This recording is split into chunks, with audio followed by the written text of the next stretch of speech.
Thank you for tuning in to Elevated Arts in Healing, the podcast. I'm your host, Amy Elevated, and we're back with the last episode in the Thriving in Recovery series. And today we are talking about mindful recovery and finding peace in recovery. Before I get into today's episode, please like and subscribe if you are watching this on YouTube. And if you are on Spotify, go ahead and follow the podcast on Spotify so that you can be notified as soon as those episodes drop. So you can either favorite, I think it is, on Spotify, and then set those notifications on YouTube. I wanted to talk about the Embodied Recovery podcast and workshop series, which is coming up next. The workshops are starting here very soon. And then the podcast series is going to roll out as well. So Embodied Recovery is going to be basically like the next step up. The Thrive in Recovery was like kind of covering the basics and foundational things, I feel like. And then Embodied Recovery is going to be really like more practical application, and it's going to be really good. So definitely check that out. You can sign up for the live workshops or on-demand workshops at amyelevated.com, and it has been newly updated, so you'll be able to find everything that you're looking for easily. I also have elevated art that is in the art shop. I do photography as well, so if you want to check that out, that is also on the site. Today's episode is going to be a good one, so I'm not going to take up too much time in this intro, and we're going to go ahead and get into it. So sit back, relax, and enjoy. All right. So let's get into the episode. First thing I want to talk about, like mindfulness isn't just like yoga and sitting still and meditating. It's a lot of things. I want to mention that self-care is going to be the most mindful thing I think you can do in recovery, because it allows you to tap into your body and start to take stock of what you need mentally and physically and spiritually so that you can build a mindful lifestyle. And we all know that recovery is definitely a lifestyle change when you decide to come out of that active addiction, when you fight to get into recovery. It is a lifestyle change. So it's not going to be as easy as just meditating or doing a couple stretches, or even just, it's more than just like stopping using as well. You got to start digging deeper and see and check out the reasons why you use. And then even then, like, you'll be able to really hone in on what you need, and then you can build your recovery toolbox. If you want to learn more about building your recovery toolbox, I do have an episode in this series that is all about building the recovery toolbox, and there's lots of tips and all of that good stuff on there. So be sure to check it out, and also check out the rest of the series. This is a really good series, and it's been really healing to talk about these things. And today I had a big lesson in self-compassion, which is awesome because self-compassion is definitely a part of mindful recovery. When I went into recovery, I was feeling a lot of things, and it was important for me to give myself compassion. And today I had a rough go of it, and I was just remembering some things from my active addiction that I wish I had done differently, and it's really painful sometimes for me to think about. And when my grandma died, I was not sober, and I wish that I was, so that I could have really processed that differently, and maybe I could have done things differently around that time. But I just remember now that, like, I am making better decisions now. I am in sobriety now, and I can make a better future, and I can use my experience to help other people, so that that wasn't in vain, I guess. But it was really good to just give myself compassion and remember, like, it's okay. I was in active addiction. I was, had PTSD and an unchecked mental illness at the time. So, like, I was really going through it, and I just want to give myself, the okay that we don't have to. be shameful about this anymore. And what I can do is to continue to keep going in the sobriety journey. And that's how I can right this wrong, at least for me. And I just keep on moving forward and do better by my family, and that's what I feel like I can do. Um, Mindfulness, again, you can do yoga. I love doing yoga. It's one of my favorite things. Also, breath work is really great to help you get grounded and into your body. I also like hoop dancing, which we know I have my hoop dance series, my Hoop Alchemy series, and we're going to be doing a new one. We did a Surviving to Thriving series, and it went really, really well. And now we are going to be moving into that Empowered Recovery series, Embodied Living, and that's going to be really fun. So definitely be sure to check that out. One thing you can do with mindfulness is definitely navigate those challenges. And for me, navigating challenges with mindfulness, I will basically just tap into to me. I take a moment, a pause, if you will. Like if something comes up, if something triggers me, I pause instead of immediately reacting like I normally would. I pause and I try to take note of what I'm feeling and try not to make any judgments about it, but just recognize it and feel it and then see where I need to either move forward or maybe even just leave it where it is. Sometimes you just need to feel it and let it pass. And it's good to not immediately try to fix it. Um, I learned that I used to be the queen of immediately trying to fix things, and that led me deep into my addiction because I used drugs and alcohol to fix things. I used it to give me more confidence. I used it to fix my sadness. I used it to help disconnect from my anger. And really, it did none of those things. Like, none of the things that drugs and alcohol promised me ever came true. Everything that I was looking for in addiction, I found in sobriety. So that's why my sobriety journey is really, really important. Speaking of checking in with yourself, I usually take some time either in the morning or the evening. I try not to set a time for the journaling because it's different every day. My schedule is different. And sometimes I am more chatty in the morning and I want to check in the morning. And sometimes in the evening, I'm ready to just talk about my day. So I would definitely recommend journaling. And that's really helpful. Like I gratitude journal. And then I also get really honest and real with myself. So if I am not feeling positive, I write from a standpoint of this is my feelings and it's okay for me to feel these things. So instead of just writing about the good things or just writing about the bad things, I try to, and I guess not good or bad, but pleasant and unpleasant is what I'll say. Um, I just really just honest. Honesty is the most important. Um, if you don't feel comfortable writing in a journal, like you could do a blog, you can, there's a lot of different options you can do, like voice notes on your phone. You can even use like a notes type app on your phone. There's like if you get a Google Drive, you could write things and save it in there so that no one can get to them. So there's a couple other ways that you can really check in.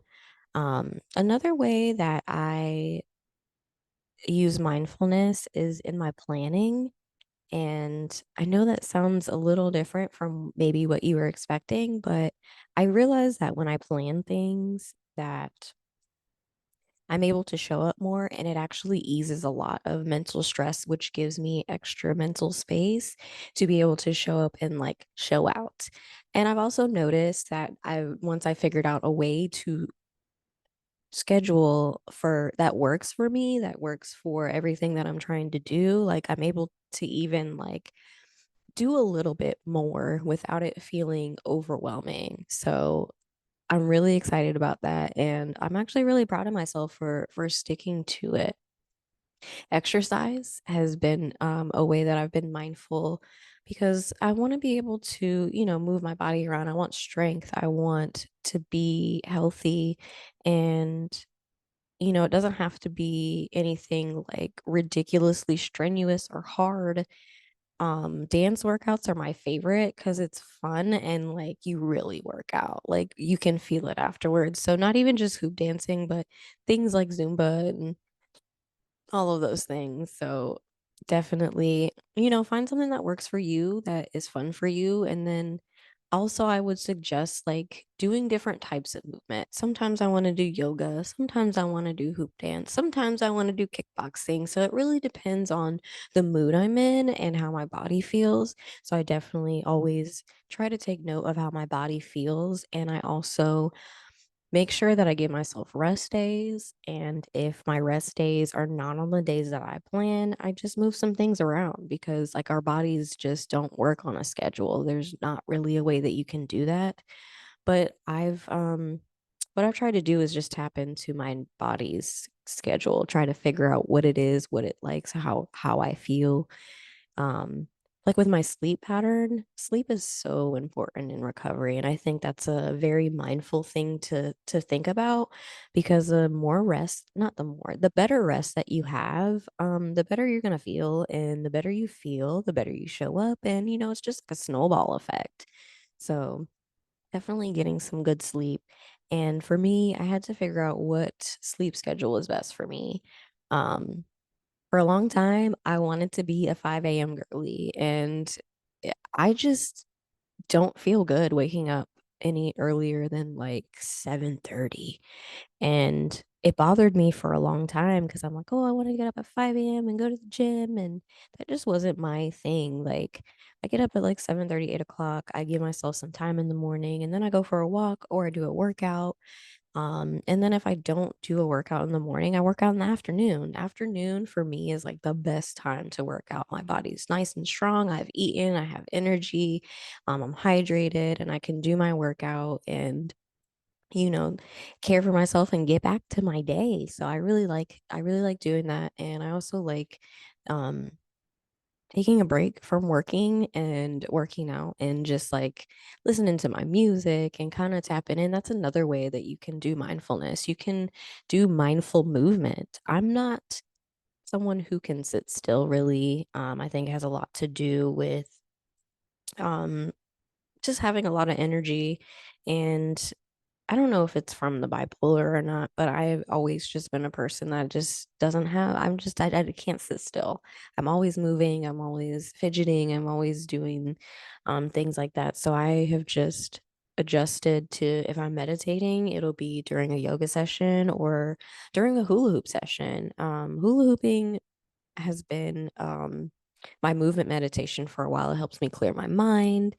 And especially if I'm just like waist hooping or, doing something that I that's kind of like muscle memory for me, it's good for me to kind of check out and I mean check in, but like check out from the world, but check into me and check into what I'm feeling and check into what I'm thinking and not focusing so much on the thoughts, but just acknowledging them. And, if it's something that I need to address after the mindful meditation movement, then that's something I'll usually journal about and kind of check in from there.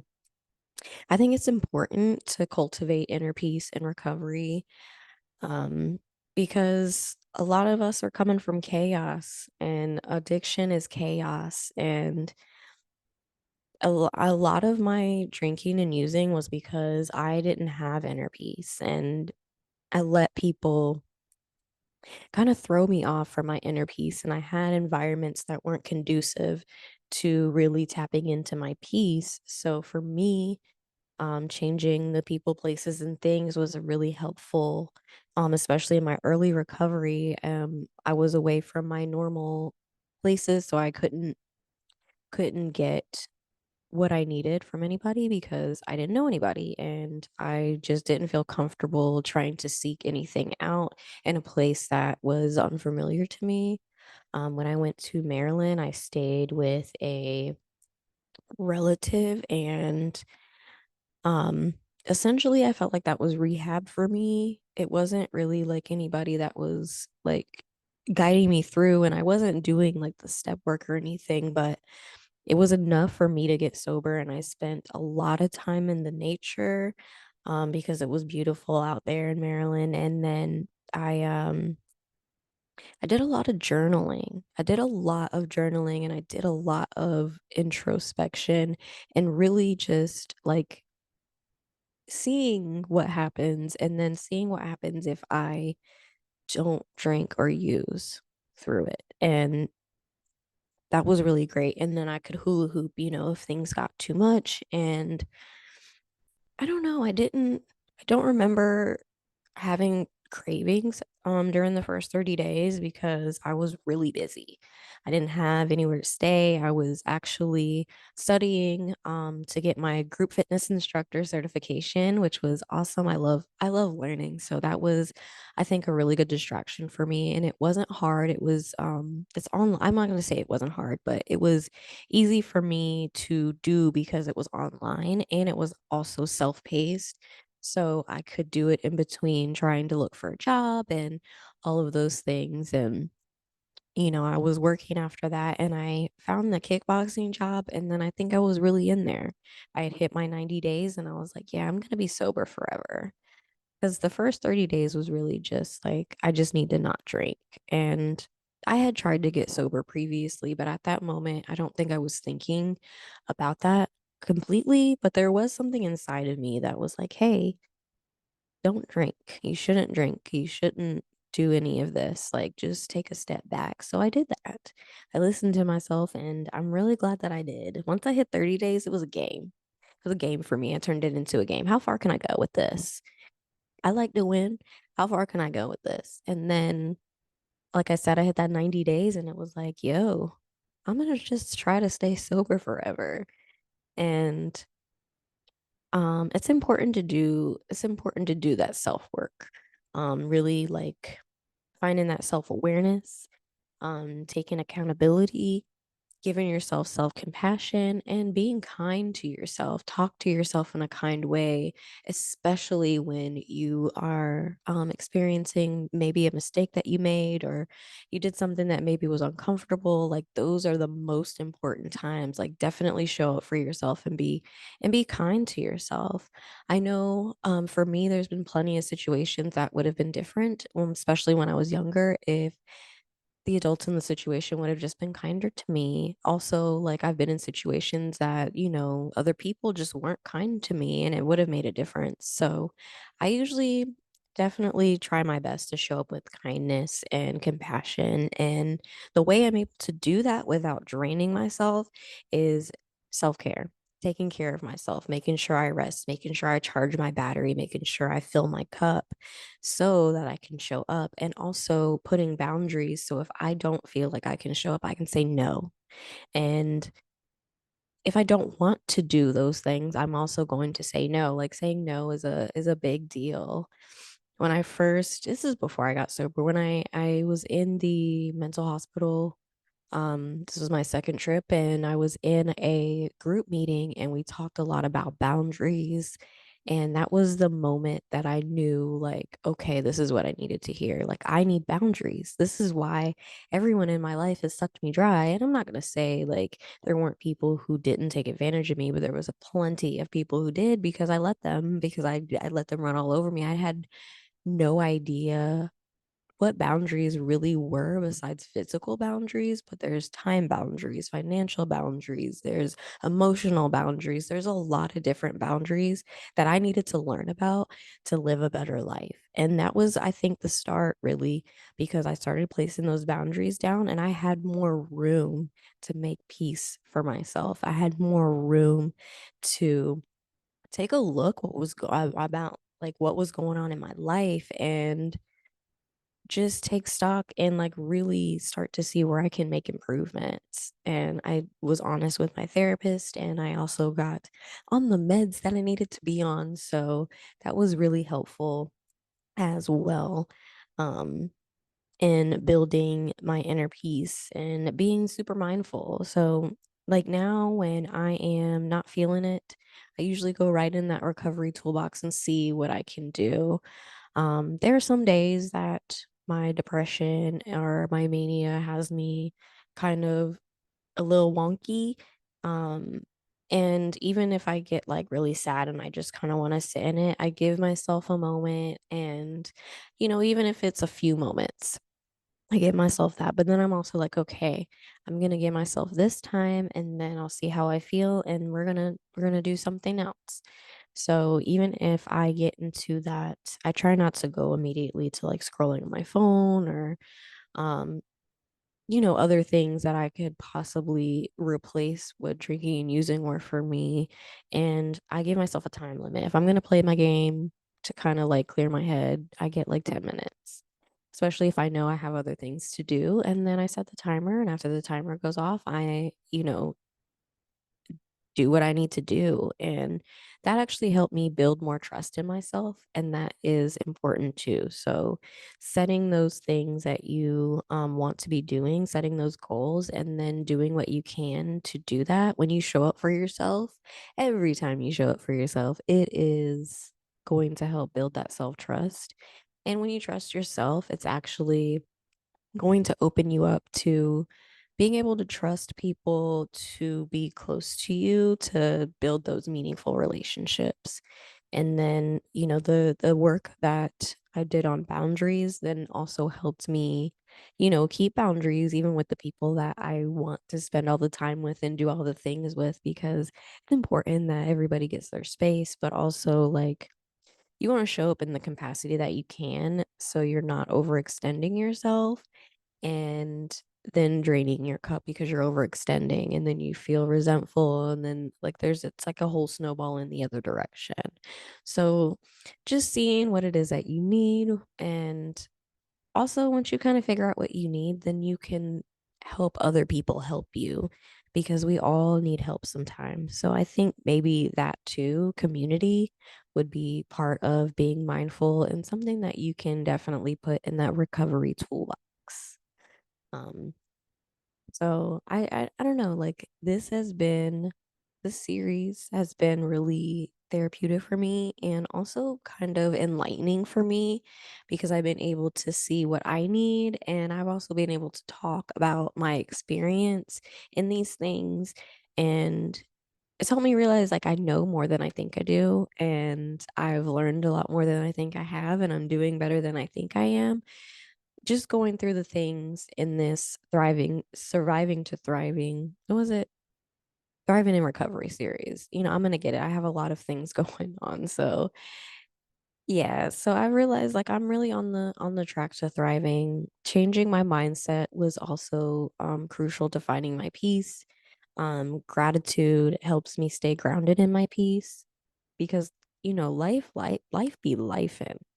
And sometimes life be life and hard, and I just have to stay grateful for what I have. I have to stay grateful that I have chosen to stay sober and that I continue to choose that. And I am grateful that I get to spend time with my son. I'm grateful that I have a place to stay because I remember when I didn't.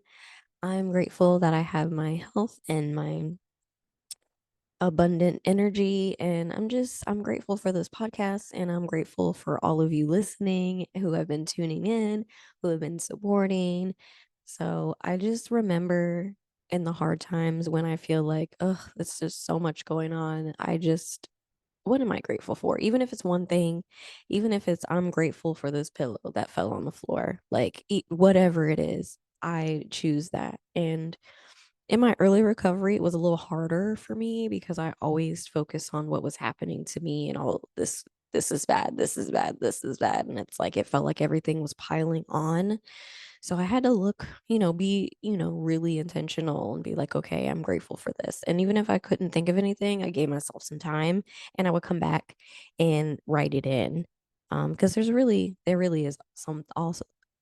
there really is always something to be grateful for. And even if it takes you a little bit of time, to work through some feelings, because there's some moments where it's just like, I can't do that right now. I can't bypass what I feel, and that's okay.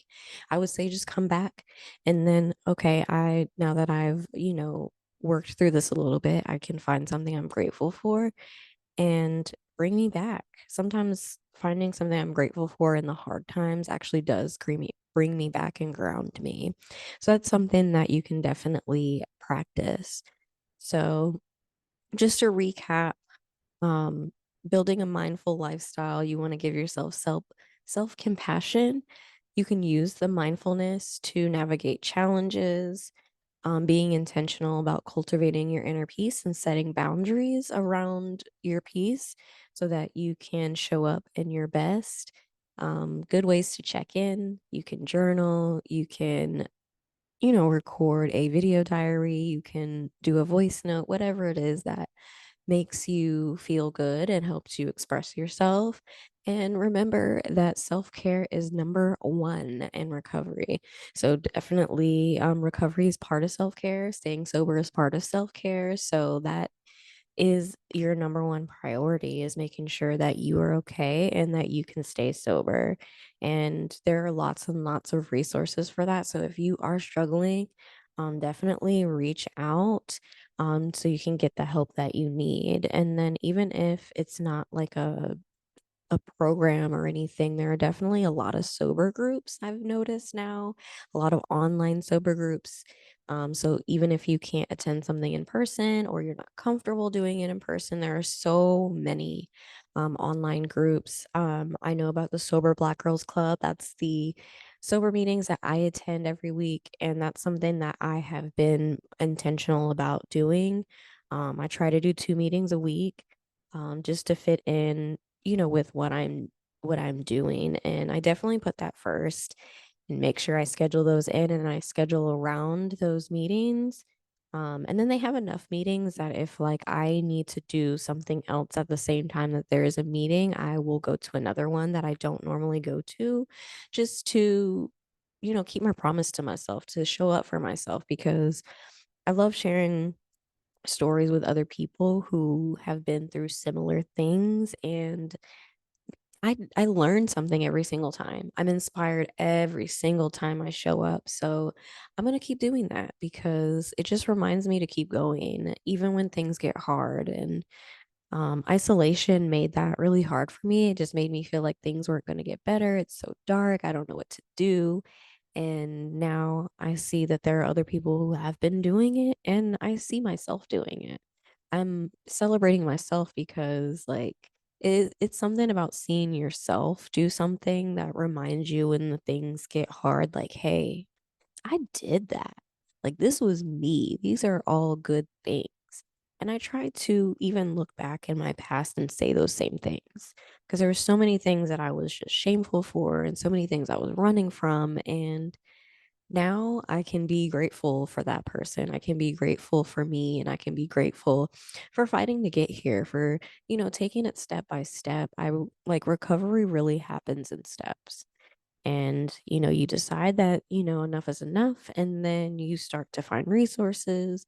And maybe you started learning before you had a thought and you're like, hey, that I think that's making a decision too. Even if you're not ready to put down the substances yet, I think once you feel like maybe I want to stop, I would just start checking out some resources and see if, you find anything that resonates with you or you want to like really take that leap into sobriety. Because if it doesn't work and you feel like that's what you want to do, then you can always go back because the drugs and the alcohol are always going to be there in the same spot that you left it. So if that's what you want to do and you feel like you need to go back, I wouldn't shame yourself because relapse is also part of recovery and there's nothing to be shameful of because like I said, it takes steps and for me, I had been in my addiction for 14 years. And so in sobriety, I'm learning how to live without substances. And I know that, if I went 14 years deep, I got to work 14 years out. And that seems like a lot, but I really only have to worry about today, and I got to remember that I'm learning along the way.